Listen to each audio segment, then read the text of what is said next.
Hi friends, good morning. This your English Vijay. ఈరోజు మనము English మెథడాలజీలో భాగంగా వీడియో 10ను నేను మీ ముందు ప్రజెంట్ చేస్తున్నాను.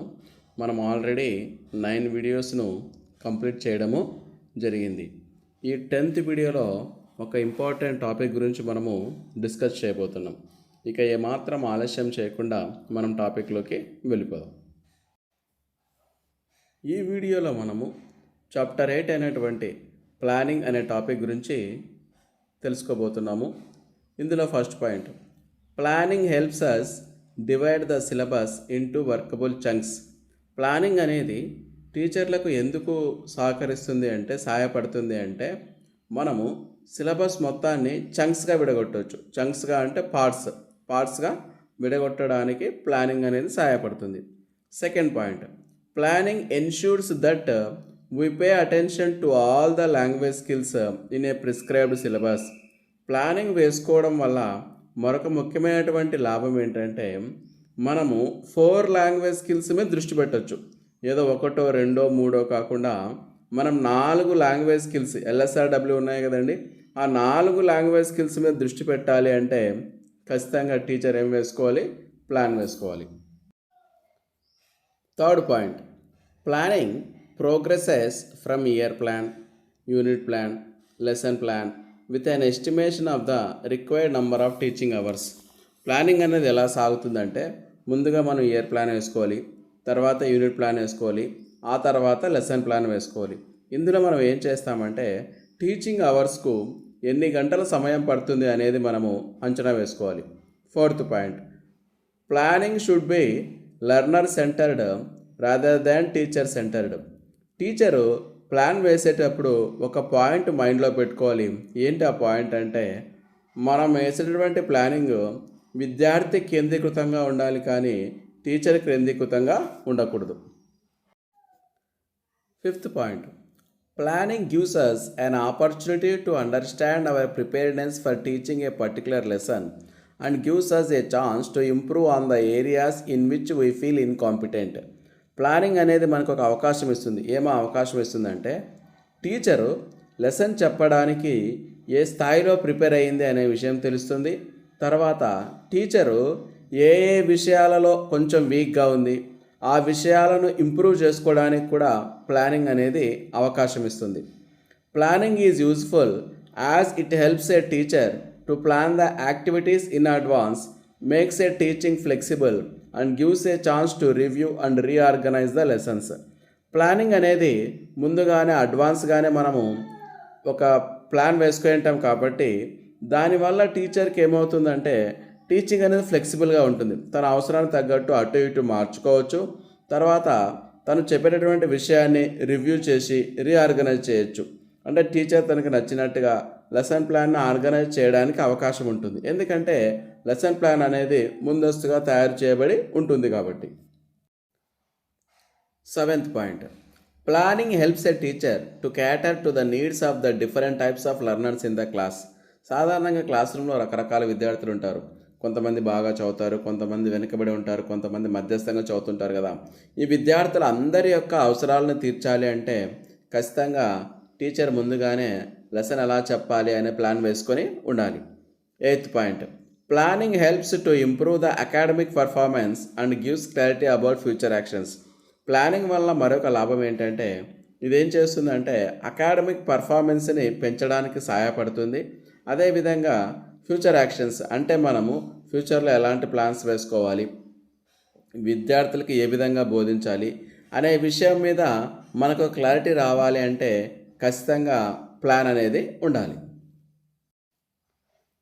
Ninth point, there are 2 types of planning schedules, long term and short term. మొత్తం మీద ప్లానింగ్ను 2 రకాలుగా విభజించవచ్చు. ఒకటి లాంగ్ టర్మ్ ప్లాన్ అని, 2 షార్ట్ టర్మ్ ప్లాన్ అని. 10th point, year plan and unit plan are long term plans and a lesson plan is a short term plan. Long term ప్లాన్స్కి examples వచ్చేసి year plan, unit plan. Year plan, unit plan అనేవి దీర్ఘకాలానికి సంబంధించినటివి. Lesson plan అనేది స్వల్పకాలానికి సంబంధించినటువంటిది. Year plan and unit plan are the regular planning activities. Lesson plan is a specific specialized activity. Very important point అండి ఇది. ఇక్కడ రెగ్యులర్ అనే వర్డు, స్పెషల్ అనే వర్డు గుర్తుంచుకోండి. రెగ్యులర్ ప్లాన్ ఏదంటే year plan and unit plan. తర్వాత lesson ప్లాన్ని మనం ఏ విధంగా చెప్పవచ్చు అంటే ఇది ఒక స్పెసిఫిక్ ప్లాను, స్పెషలైజ్డ్ ప్లాను, ఇది ఒక స్పెషల్ ప్లాను. అదేమో మిగతా రెండు ఉన్నాయి కదండి, ఇయర్ ప్లాన్, యూనిట్ ప్లాన్ అనేవి రెగ్యులర్ ప్లాన్స్, సాధారణంగా జరిగేవి.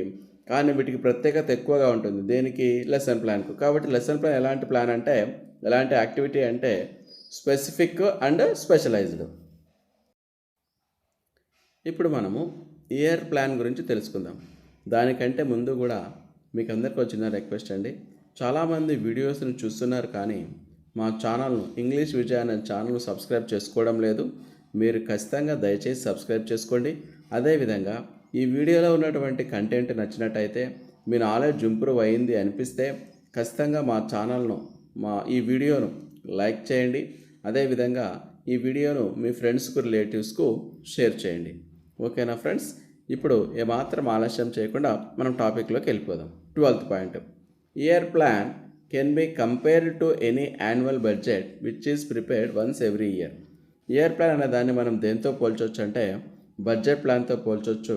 ఎందుకంటే ఇయర్ ప్లాన్ ఇయర్కోసారి వేస్తారు, బడ్జెట్ ప్లాన్ కూడా ఇయర్కోసారి వేస్తారు. 13th point, teachers can take it up as a collaborative activity. ఈ ఇయర్ ప్లాన్ అనేది టీచరు ఇండివిజువల్గా వేసుకోవచ్చు, లేదా కావాలనుకుంటే కొలాబరేటివ్, ఒక గ్రూప్గా మిగతా టీచర్స్తో కలిసి ఒక గ్రూప్గా ఏర్పడి అందరూ కలిసి డిస్కస్ చేసి ఇయర్ ప్లాన్ను తయారు చేయవచ్చు. 14th point, year plan is prepared at the beginning of the academic year. Year plan ఎప్పుడు తయారు చేయాలంటే అకాడమిక్ ఇయర్ స్టార్టింగ్లోనే తయారు చేయాలి. Next 15th point, it is an essential activity for every teacher as it helps in proportional distribution of the syllabus over the different terms in the school calendar. ఈ year plan వేసుకోవడం వల్ల ముఖ్యమైనటువంటి లాభం ఏంటంటే టీచర్కు ఏ సమయంలో ఏ పాఠాలు చెప్పాలి, ఏ సిలబస్ను కవర్ చేయాలి అని మొత్తం ఇయర్ మొత్తం విడగొట్టుకోవడానికి, ఈ సిలబస్ మొత్తాన్ని విడగొట్టుకోవడానికి టీచర్కు ఇయర్ ప్లాన్ అనేది సహకరిస్తుంది. 16th point, year plan helps in achieving the aims and objectives of the particular course and prevents wastage of time and repetition of topics. ఈ ఇయర్ ప్లాన్ యొక్క మరొక ముఖ్యమైనటువంటి లాభం ఏంటంటే టీచర్కు ఏ విధంగా సహాయపడుతుందంటే మనం అనుకున్నటువంటి ఎయిమ్స్, ఆబ్జెక్టివ్స్ని సాధించడానికి ఉపయోగపడుతుంది. అదేవిధంగా సమయాన్ని వృధా చేయకుండా, రిపిటేషన్ ఆఫ్ టాపిక్, చెప్పిన టాపిక్ను మళ్ళీ చెప్పకుండా మనం కరెక్ట్గా బోధించడానికి, మనం అనుకున్నటువంటి ఎయిమ్స్ను, ఆబ్జెక్టివ్స్ను సాధించడానికి ఇయర్ ప్లాన్ అనేది తోడ్పడుతుంది. 17th point, it ensures study progress of activities. ఇప్పుడు టీచర్ ఏవైనా యాక్టివిటీస్ లెసన్ చెప్తుంటుంది కదండి, అవి ఒక క్రమ పద్ధతిలో ముందుకు పోయేలాగా చేసేటటువంటి ప్లానే ఇయర్ ప్లాన్. ఇప్పుడు మనము యూనిట్ ప్లాన్ గురించి తెలుసుకుందాం. ఇంతవరకు మనము ఇయర్ ప్లాన్ గురించి తెలుసుకున్నాం. యూనిట్ ప్లాన్లో 18th point, first point, while preparing A unit plan the teacher should have clarity about the objectives of the unit. ముందుగా యూనిట్ ప్లాన్ తయారు చేయాలంటే టీచర్కు ఒక విషయం మీద పూర్తిగా అవగాహన ఉండాలి. అదేంటంటే ఆ యూనిట్ చెప్పడం ద్వారా మనం ఎటువంటి ఆబ్జెక్టివ్స్ సాధించాలనుకున్నాము అని. Drawing on the previous experience and knowledge of the students, the teacher can plan strategies and activities for teaching and evaluation of different topics in the unit, keeping in mind the resources available. Teacher ఇంకొకటి ఏం చేయాలంటే drawing on అంటే use అండి అని అర్థం అండి, ఉపయోగించడం. ఉపయోగించాలి teacher? Previous experience and knowledge of the students, విద్యార్థులకు ఉన్నటువంటి పూర్వ జ్ఞానాన్ని దృష్టిలో పెట్టుకొని టీచరు యాక్టివిటీస్ని, స్ట్రాటజీస్ని రూపొందించాలి. అది టీచింగ్ చెప్పడానికి కావచ్చు, లేదా ఎవాల్యుయేషన్ చేయడానికి కావచ్చు. మరొక అంశాన్ని కూడా దృష్టిలో పెట్టుకోవాలి. ఏంటంటే మనం లెసన్ చెప్పడానికి, ఎవాల్యుయేషన్ చేయడానికి మన దగ్గర ఉన్నటువంటి రిసోర్సెస్, వనరులు ఏవేవి అందుబాటులో ఉన్నాయో, అందుబాటులో ఉన్న వనరులను ఏ విధంగా ఉపయోగించాలి అని ముందుగానే టీచర్ ప్లాన్ వేసుకోవాలి. ఆ విధంగా ప్లాన్ వేసుకుంటే యూనిట్ చెప్పడానికి ఆ ప్లాన్ని మనం యూనిట్ ప్లాన్ అని చెప్పుకోవచ్చు. ఇప్పుడు మనము పీరియడ్ ప్లాన్ గురించి తెలుసుకుందాం. 19th point, a period plan is the lesson plan prepared by a teacher for each one of the teaching hours. సాధారణంగా ఒక్కొక్క పీరియడ్ 45 minutes లేదా 1 hour ఉంటుంది కదండి. ఆ 45 minutesకు లేదా 1 hourకు టీచర్ ఏ విధంగా లెసన్ చెప్పాలి, అనే విషయాన్ని ఒక ప్లాన్ వేసుకుంది అనుకోండి, దాన్నే పీరియడ్ ప్లాన్ అంటారు. ఈ period plan, unit plan, year plan వీటన్నిటిని కూడా టీచరే సొంతంగా తయారు చేసుకోవాలి. 20th point. Planning lessons in a systematic way helps a teacher to think about the lesson in advance and enables the teacher to anticipate the problems before they happen during the lesson. ఈ విధంగా teacher lesson ప్లానింగ్ను ముందుగానే తయారు చేసుకోవడం ద్వారా ఒక లాభం ఏంటంటే, teacher ఏం చేయొచ్చు అంటే పాఠం చెప్పేటప్పుడు ఎటువంటి సమస్యలు వస్తాయి అనే సమస్యలను ఊహించి వాటికి సన్నద్ధం కావడానికి అవకాశం కల్పించేదే lessons planning. 21 point. Lesson plans give confidence to teachers as they organize the subject matter or content in a better way. మీరు లెసన్ ప్లాన్ లేకుండా క్లాస్కి వెళ్ళారనుకోండి, ఒక క్రమ పద్ధతి లేకుండా ఎలా పడితే అలా పాఠం చెప్తారు. ఒక పద్ధతి ప్రకారం, ఒక వరుస క్రమంలో, ఒక సిస్టమాటిక్ వేలో పాఠం చెప్పాలి అంటే, మీకు కాన్ఫిడెన్స్ ఉండాలి అంటే ఖచ్చితంగా టీచర్ క్లాస్కి వెళ్ళడానికన్నా ముందు ఏం తయారు చేసుకోవాలి? లెసన్ ప్లాన్స్ తయారు చేసుకునే వెళ్ళాలి. అలా వెళ్తేనే అప్పుడు టీచర్ కాన్ఫిడెంట్గా ఒక క్రమ పద్ధతిలో, ఒక మంచి విధానంలో టీచ్ చేయడానికి అవకాశము ఉంటుంది. 22nd point. Lesson plan helps maintain attention and interest of the learners and minimizes disturbances.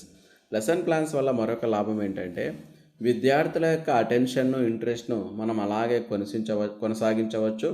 అలాగే క్లాస్ రూమ్లో డిస్టర్బెన్సెస్ లేకుండా ఒక క్రమ పద్ధతిలో చెప్పాలి అనడానికి కూడా లెసన్ ప్లాన్ అనేది సహకరిస్తుంది. లెసన్ ప్లాన్ లేకపోతే క్లాస్ రూమ్లో గందరగోళం ఉంటుంది. 23rd point. Lesson planning begins with writing of objectives of the lesson or what the teacher wants the learner to achieve by the end of the lesson. Lesson plan అనేది దేంతో ప్రారంభమవుతుందంటే, teacher ఏం చేయాలి? మనం పాఠము చెప్పడం ద్వారా పాఠము పూర్తి అయిన తర్వాత ఎటువంటి ఆబ్జెక్టివ్స్ని సాధించాలనుకున్నామో ఆ ఆబ్జెక్టివ్స్ని ముందుగా టీచర్ రాయాలి. దేనికంటే ముందుగా లెసన్ ప్లాన్ స్టార్ట్ చేయాలంటే ముందుగా అవి రాయాలి. Next 24th point. These objectives should be spelled out as what the students will be able to do in terms of observable behaviour. మనం ఆ రాసే ఆబ్జెక్టివ్స్ కూడా ఏ విధంగా ఉండాలంటే, స్పెల్డ్ అవుట్ అంటే ఎక్స్ప్లెయిన్ అర్థం అండి. ఆ ఆబ్జెక్టివ్స్ని మనం ఎలా రాయాలి అంటే, విద్యార్థిలో ఎటువంటి ప్రవర్తన మార్పును తీసుకొస్తాయో, విద్యార్థి ప్రవర్తనలో ఎలాంటి మార్పును తీసుకొస్తాయో అలాంటి వాటిని మనము ఆబ్జెక్టివ్స్గా రాయాలి. 25th point very very important point అండి. మనం ఇంతకుముందు చెప్పుకున్నాం, టీచర్ ఏం చేయాలి, లెసన్ ప్లాన్ ఎలా ప్రారంభించాలి, ఆబ్జెక్టివ్స్ రాయాలి ముందుగా కదా. అలా ఆబ్జెక్టివ్స్ రాసేటప్పుడు టీచర్ ఏం చేయాలంటే కొన్ని వర్బ్స్ని ఉపయోగించాలి, కొన్ని పదాలను ఉపయోగించాలి. ఏ పదాలను ఉపయోగించాలి అనేదే ఇక్కడ మనకు ఈ పాయింట్ అండి. మనము విద్యార్థి యొక్క నాలెడ్జ్ను పరిశీలించాలి అనుకుంటే అప్పుడు మనము టీచర్ ఏం చేయాలి? ఐడెంటిఫై, డిఫైన్, లిస్ట్ అనే పదాలను ఉపయోగించాలి. ఐడెంటిఫై, డిఫైన్, లిస్ట్ ఈ 3 పదాలు కూడా విద్యార్థికి ఉన్నటువంటి నాలెడ్జ్ను పరిశీలిస్తాయి. అండర్స్టాండింగ్ అనే దాన్ని పరిశీలించాలంటే టీచర్ ఎలాంటి వర్డ్స్ వాడాలి? ఎక్స్ప్లెయిన్, సమ్మరైజ్, ప్రిడిక్ట్ అనే పదాలను ఉపయోగించాలి. ఒకవేళ విద్యార్థికి ఉన్నటువంటి అప్లికేషన్ నాలెడ్జ్ని పరిశీలించాలంటే అప్పుడు టీచరు డెమాన్స్ట్రేట్, ప్రొడ్యూస్, షో అనే పదాలను ఉపయోగించాలి. ఒకవేళ అనాలిసిస్ అనే స్కిల్ని పరిశీలించాలి అంటే సెలెక్ట్, డిఫరెన్షియేట్, ఐడెంటిఫై అనే పదాలను ఉపయోగించాలి. ఒకవేళ సింథసిస్ని పరిశీలించాలి అంటే ఎక్స్ప్లెయిన్, కంబైన్, కేటగిరైజ్ అనే పదాలను ఉపయోగించాలి. ఒకవేళ ఎవాల్యుయేషన్ చేయాలి అంటే జస్టిఫై, రిలేట్, సమ్మరైజ్ అనే పదాలను ఉపయోగించాలి.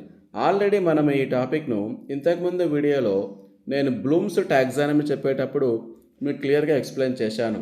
బ్లూమ్స్ టాక్సానమీలో మొత్తం 6 లెవెల్స్ ఉంటాయని, అందులో లోయెస్ట్ లెవెల్ నాలెడ్జ్ అని, హైయెస్ట్ లెవెల్ ఎవాల్యుయేషన్ అని మనం ఆల్రెడీ డిస్కస్ చేయడము జరిగింది. ఇక్కడ ఉన్నటువంటి ఈ పదాలను బాగా గుర్తుంచుకోండి.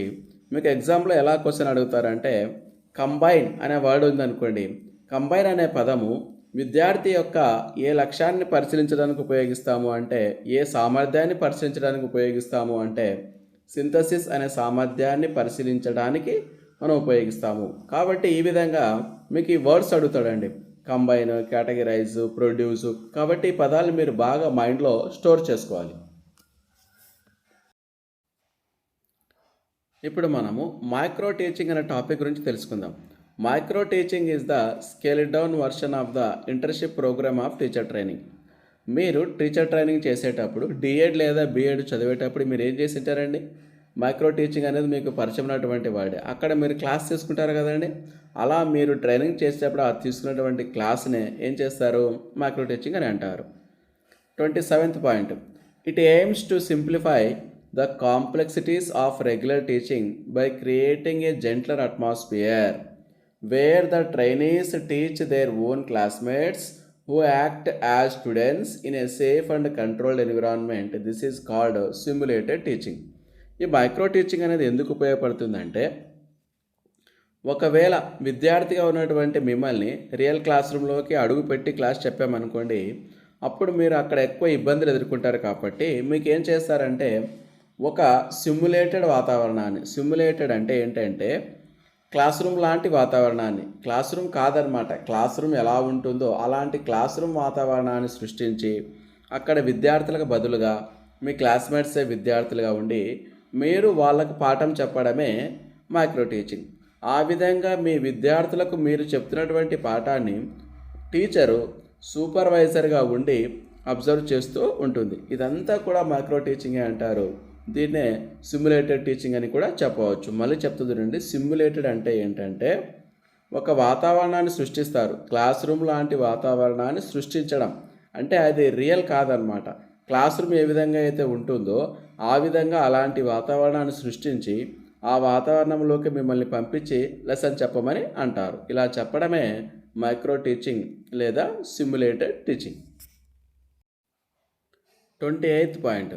The class size, content and teaching time are all reduced అండి. ఈ మైక్రో టీచింగ్లో క్లాస్ సైజుని తగ్గిస్తారు. అంటే మామూలుగా క్లాస్ రూమ్లో ఎంతమంది పిల్లలు ఉంటారో అంతకంటే తక్కువ సైజు పిల్లలే ఉంటారు. మీరు చెప్పేటటువంటి కంటెంట్ను తగ్గిస్తారు. మీరు చెప్పేటటువంటి సమయాన్ని కూడా తగ్గిస్తారు. The content of the lesson is a small concept. మీరు చెప్పేటటువంటి పాఠము చాలా చిన్నదిగా ఉంటుంది. అందుకే ఆ లెసన్ ఏమని పిలుస్తారంటే the lesson is called a micro lesson అని పిలుస్తారు. మైక్రో అంటే స్మాల్ అని అర్థం అండి. A small group of 4 to 6 trainees from the class instead of 25 to 30 students. సాధారణంగా క్లాస్ రూమ్ అంటే 25 లేదా 30 మంది విద్యార్థులు ఉంటారు. ఇక్కడ మైక్రో టీచింగ్లో కేవలం 4 లేదా 6 మాత్రమే ఉంటారు. వారు కూడా ఎవరై ఉంటారు? మీ క్లాస్మేట్స్ అయి ఉంటారు. The teaching time is about 30 minutes. సాధారణంగా క్లాస్ రూము 45 నిమిషాలు లేదా గంట ఉంటుంది. అలా కాకుండా మైక్రో టీచింగ్ యొక్క టైము దాదాపు 30 నిమిషాలు ఉంటుంది. 29th point. The lesson is carefully planned by the trainee with the help of the supervisor. Micro టీచింగ్లో ట్రైనీ అంటే ఎవరైనా డిఎడ్ లేదా బిఎడ్ చదివే విద్యార్థి ఏం చేస్తాడంటే జాగ్రత్తగా ప్లాన్ వేయడం జరుగుతుంది.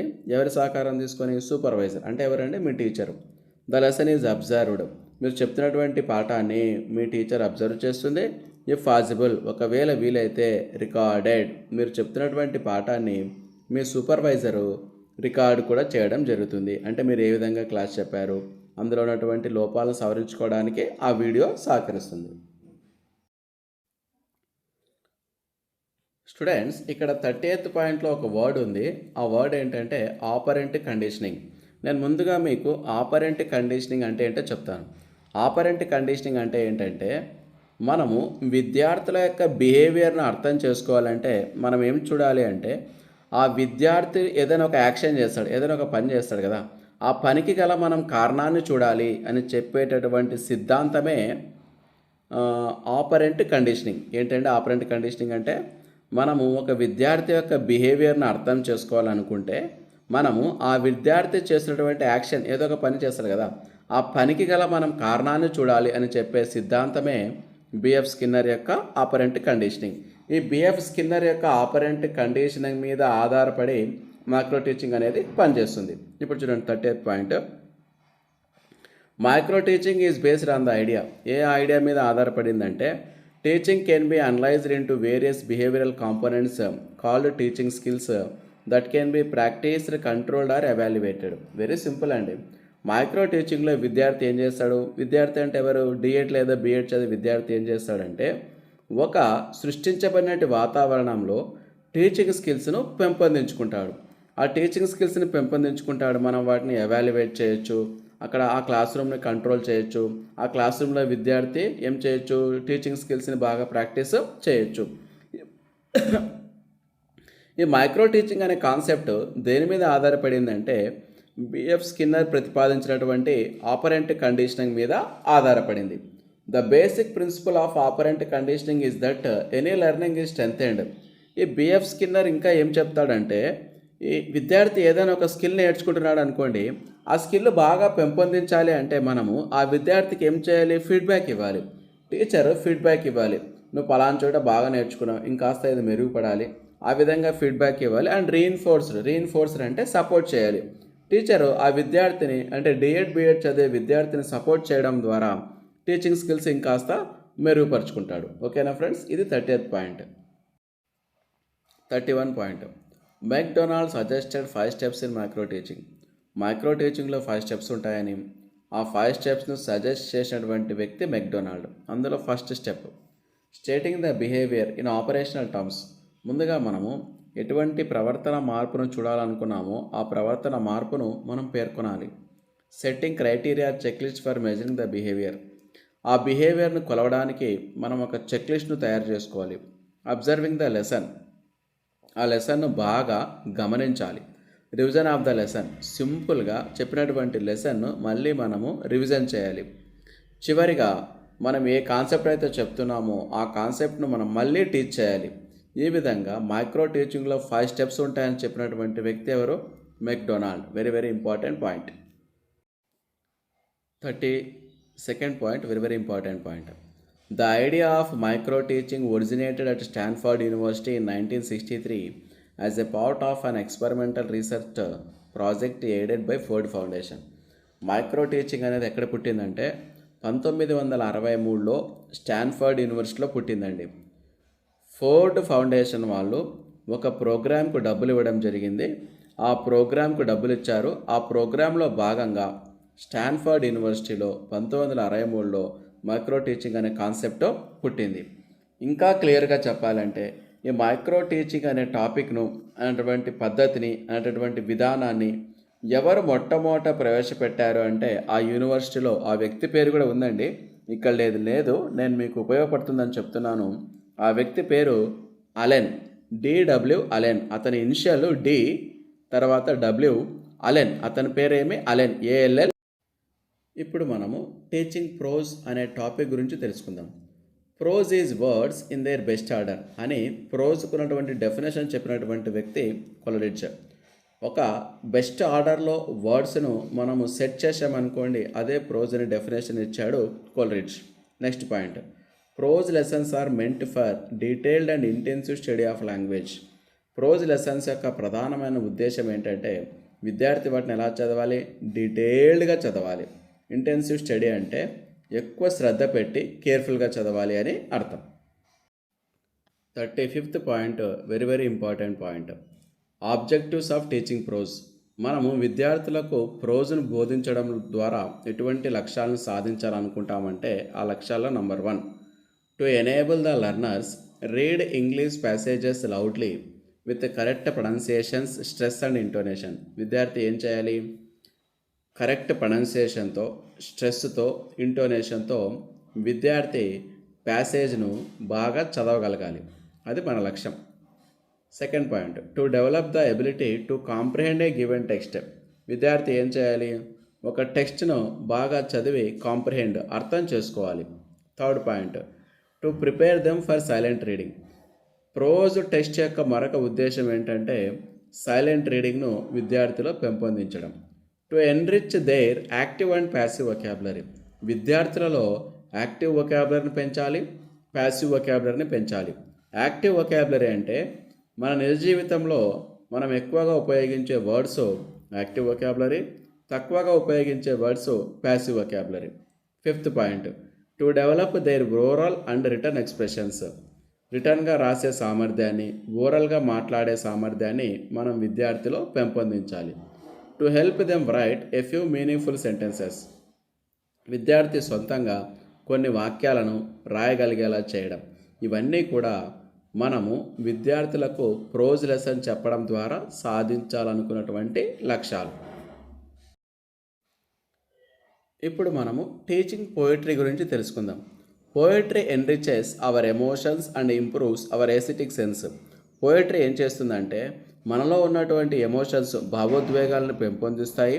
అదేవిధంగా మనలో ఉన్నటువంటి ఎస్థెటిక్ సెన్స్ అంటే బ్యూటీ అండ్ ఆర్ట్, అందానికి కళలకు సంబంధించినటువంటి కళాత్మక ధోరణి కూడా మనలో పెంపొందుతుంది. 37th point, poetry increases the child's sensitivityness to beauty of language. ఇంకొకటి ఏం చేస్తుంది పోయిటరీ అంటే, విద్యార్థి ఏం చేస్తాడంటే భాషలో ఉన్నటువంటి అందాన్ని అర్థం చేసుకోవడానికి కూడా పోయిటరీ అనేది సహకరిస్తుంది. సెన్సిటివ్నెస్ అంటే అర్థం చేసుకోవడం. ఇంకా ఏం చేస్తుంది పోయిటరీ అంటే, and helps develop is sense of imagination and appreciation. ఇంకా విద్యార్థిలో ఇమాజినేషన్ అనేది పెంపొందుతుంది. అప్రిషియేషన్ అంటే పోయిటరీని చదివి ఆ పోయిటరీలో ఉన్నటువంటి మంచి గుణాన్ని విద్యార్థి ఏం చేస్తాడు, అప్రిషియేషన్ చేస్తాడు, మెచ్చుకుంటాడు. ఇలాంటి లక్షణాలు కూడా విద్యార్థిలో పెంపొందించడానికి సహకరించేదే poetry. 38th point, very important point, objectives of teaching poetry. Teacher విద్యార్థులకు పోయిటరీని బోధించడం ద్వారా ఎటువంటి లక్ష్యాలను సాధించాలనుకుంటుంది అంటే మొత్తం 7 పాయింట్స్ ఉన్నాయండి. అందులో first point, to enable the students appreciate the ideas and experiences related through the poems. పోయంలో చెప్పబడినటువంటి ఐడియాస్ను, ఎక్స్పీరియన్సెస్ను విద్యార్థి ఏం చేయాలి, అప్రిషియేట్ చేయాలి, చదివి మెచ్చుకోవాలి. Second point, to develop imaginative and creative abilities of children. తర్వాత విద్యార్థులు ఏం పెంపొందాలంటే ఇమాజినేటివ్ అండ్ క్రియేటివ్, చాలా కొత్తగా ఆలోచించడం అనే స్కిల్ కూడా విద్యార్థిలో పెంపొందాలి. Third point, to develop language skills. మొత్తం స్కిల్స్ అని లాంగ్వేజ్ స్కిల్స్ ఉన్నాయి కదండి, LSRW, అవన్నీ కూడా పెంపొందాలి. To enable them enjoy reading poems. Fourth point ఏంటంటే విద్యార్థి పోయమ్స్ను చదివి ఎంజాయ్ చేయగలగాలి. Fifth point, to enable students recite the poem with proper pauses and rhythm.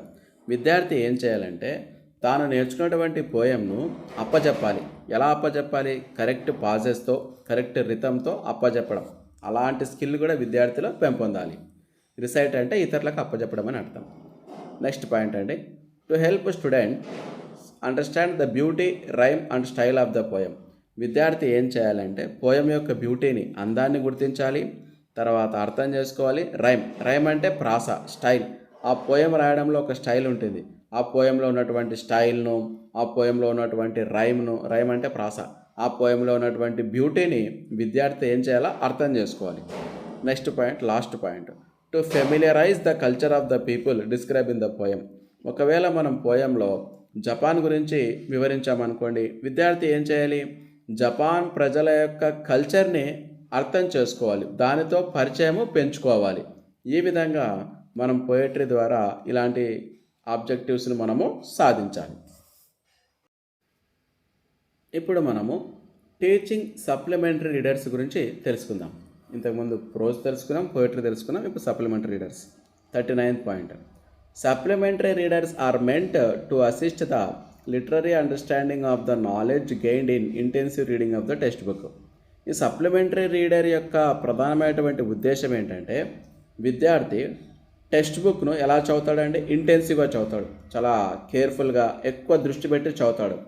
ఆ విధంగా టెక్స్ట్ బుక్లో సంపాదించినటువంటి నాలెడ్జ్ను ఈ సప్లిమెంటరీ రీడర్ అనేది ఏం చేస్తుందంటే అనుబంధంగా మరి కాస్త నాలెడ్జ్ను పెంపొందిస్తుంది. 40th point, it is red mainly for pleasure and information. ఈ సప్లిమెంటరీ రీడర్స్ అనేవి దేనికోసం ఉద్దేశించినారంటే దీన్ని చదవడం ద్వారా విద్యార్థికి ఏం తెలియాలి, ప్లెజర్ ఏం రావాలి, విద్యార్థిలో కాస్త ఆనందం రావాలి, అదేవిధంగా కాస్త ఇన్ఫర్మేషను తెలియాలి. 41 point, supplementary readers are useful in developing rapid reading habits. విద్యార్థులలో ర్యాపిడ్ రీడింగ్ హ్యాబిట్స్ అంటే చాలా వేగంగా చదివే అలవాటు రావాలి అంటే మనం విద్యార్థులకు సప్లిమెంటరీ రీడర్స్ని ఇచ్చి చదవమనాలి. ఆ విధంగా విద్యార్థిలో ర్యాపిడ్ రీడింగ్ హ్యాబిట్స్ అనేవి పెంపొందుతాయి. నెక్స్ట్ పాయింట్ అండి 42, supplementary readers are prescribed for extensive reading. Very important point చూడండి. టెక్స్ట్ బుక్స్ ఏమో ఇంటెన్సివ్ రీడింగ్ అండి, supplementary reader extensive reading. Extensive reading అంటే విద్యార్థి వీటిని డీటెయిల్గా చదవడం అంటూ జరగదన్నమాట. ఓకేనా, అది బాగా గుర్తుంచుకోండి. సప్లిమెంటరీ రీడింగ్ దేనికోసం అంటే రీడర్స్ దేనికోసం అంటే ఎక్స్టెన్సివ్ రీడింగ్ కోసము. అంటే ఇక్కడ డీటెయిల్గా చదవడం అనేది జరగదన్నమాట. టెక్స్ట్ బుక్ అయితే ఇంటెన్సివ్ రీడింగ్, వాటిని డీటెయిల్గా చదువుతారు. 43rd point, they enhance the comprehension skills and vocabulary of the students. Supplementary readers యొక్క ప్రధాన ఉద్దేశం ఎందుకు మనం అందజేస్తాం విద్యార్థుల కంటే, దానివల్ల విద్యార్థులు ఏమవుతాయంటే కాంప్రిహెన్షన్ స్కిల్స్, అండర్స్టాండింగ్ ఎబిలిటీ అనేది పెంపొందుతుంది. ఎందుకంటే విద్యార్థి అక్కడ కొన్ని ప్యాసేజెస్ను చదివి కాంప్రిహెన్షన్ స్కిల్స్ను పెంపొందించుకుంటాడు. అదేవిధంగా విద్యార్థిలో ఉన్నటువంటి వొకాబులరీని కూడా పెంపొందించడానికి ఈ సప్లిమెంటరీ రీడర్స్ అనేవి సహకరిస్తాయి. ఓకేనా ఫ్రెండ్స్, ఇది చాలా లెంతీ వీడియో అండి. దాదాపు 30 నుండి 32 నిమిషాలు ఉన్నటువంటి వీడియో. మీరు కాస్త ఓపికగా తెచ్చుకొని ఈ వీడియోను చూడాలి. తప్పదండి, మీకు ఉద్యోగం రావాలి అంటే ఓపిక అనేది ఉండాలి. ఓకేనా ఫ్రెండ్స్, ఈ వీడియోలో ఉన్నటువంటి కంటెంట్ నచ్చినట్టయితే ఖచ్చితంగా ఒక లైక్ వేసుకోండి.